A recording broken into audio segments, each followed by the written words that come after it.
Hello guys, നമ്മുടെ റോക്കിക്കും റൂബിക്കും ജെന്നിക്കും നിങ്ങളോട് എന്താ പറയണ്ടേ? അക്കിലും പറഞ്ഞു തന്നെയാണോ എന്ന് എനിക്കൊരു സംശയമുണ്ട്. എനിക്ക് ഉറപ്പില്ല. സോ നമുക്ക് അവരുടെ അടുത്ത് തന്നെ ചോദിക്കാം. റോക്കി, നിനക്ക് എന്താണ് പറയാനുള്ളത്? കൂട്ടുകാരെ, ഞാനാണ് റോക്കി. നിങ്ങൾ എന്തുകൊണ്ടാണ് വീഡിയോ സബ്സ്ക്രൈബ് ചെയ്യാത്തത്? വീഡിയോ സബ്സ്ക്രൈബ് ചെയ്താലല്ലേ ചേച്ചിക്കും ചേട്ടനും കൂടുതൽ വീഡിയോസ് ഇടാൻ പറ്റുകയുള്ളൂ. ഞാനിങ്ങനെ തെലങ്ങും വിലങ്ങും ഓടി നടന്നു നോക്കും, എന്നാലും എനിക്കൊരു ബുദ്ധിയും കിട്ടത്തില്ല.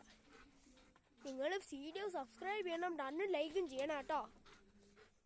എനിക്കും റോക്കി ചേട്ടൻ പറഞ്ഞു തന്നെയാണ് പറയാനുള്ളത്. റോക്കി ചേട്ടൻ പറഞ്ഞാൽ തന്നെയാണ് ശരി. നിങ്ങളെല്ലാവരും വീഡിയോ സബ്സ്ക്രൈബ് ചെയ്യാം. റൂബിക്ക് എന്താണോ പറയാം. എനിക്കും അവർ പറഞ്ഞ അഭിപ്രായം തന്നെയാണ്. നിങ്ങൾ എല്ലാവരും വീഡിയോ സബ്സ്ക്രൈബ് ചെയ്യുക, ലൈക്കും ചെയ്യുക, ഷെയറും ചെയ്യുക, കമൻറ്റും ചെയ്യുക. ബൈ.